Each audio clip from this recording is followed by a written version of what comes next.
Ahmet, Ahmet, halkının umudu Ahmet. Ahmet, Ahmet, şampiyonumuzsun Ahmet.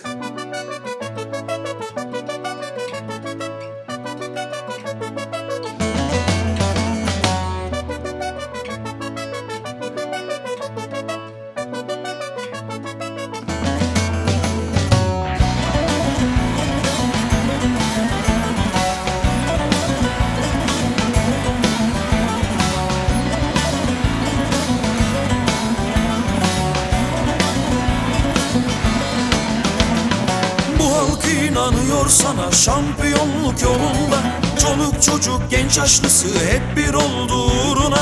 Birçok engeller kuruldu senin şanlı yolunda. Biz inandık sen de inan, şampiyonluk sonunda. Ahmet, Ahmet, halkının umudu Ahmet. Ahmet, Ahmet, şampiyonumuzsun Ahmet.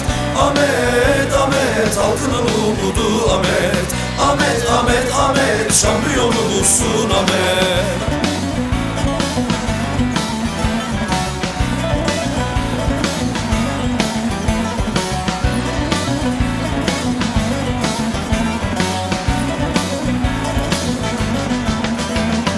Mardin, Batman, Cizre, Botan hep arkanda insanlar. Şampiyonluk umuduyla kenetlendi milyonlar. Unutma büyük kaptana, senin de bir sözün var. Verdiği sözleri tutar, yoluna inananlar. Ahmet, Ahmet, halkının umudu Ahmet. Ahmet, Ahmet, şampiyonumuzsun Ahmet. Ahmet, Ahmet, halkının umudu Ahmet. Ahmet, Ahmet, Ahmet, şampiyonumuzsun Ahmet.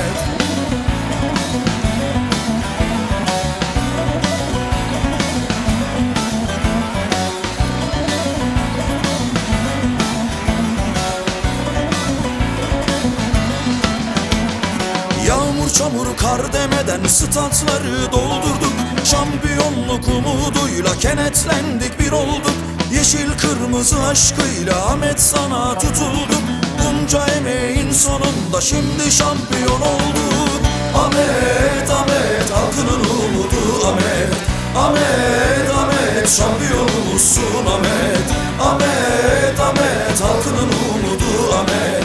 Ahmet, Ahmet, Ahmet, şampiyonumuzsun Ahmet. Ahmet, Ahmet, halkının umudu Ahmet. Ahmet, Ahmet, şampiyonumuzsun Ahmet. Ahmet, Ahmet, halkının umudu Ahmet. Ahmet, Ahmet, Ahmet, şampiyonumuzsun